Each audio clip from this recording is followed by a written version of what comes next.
In today's video, I'm going to teach you how to fix mistakes in QuickBooks Online if you ever notice that a transaction was entered incorrectly.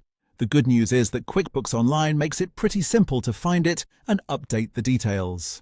In this walkthrough, I'll show you the quickest way to locate a transaction with an error and make the correction without overcomplicating the process. To begin, go to the search bar at the top of QuickBooks Online.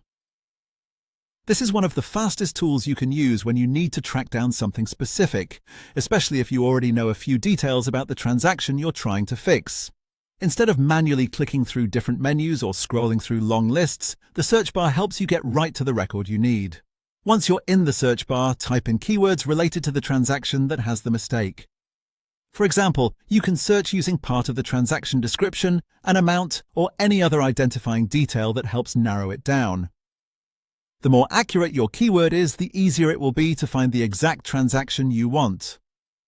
This can save time and reduce the chance of opening the wrong entry. When the correct transaction appears in the results, click on it to open the full details. This is where you can review everything carefully before making any changes. Take a moment here to confirm that you're editing the right transaction. It's always a good habit to double-check the date, amount, and other important details before updating anything. In this detailed view, you can also edit the transaction information directly. That means if the mistake is in the amount, category, description, or another editable field, you can update it right from this screen. Make the necessary changes carefully and review them once more before saving.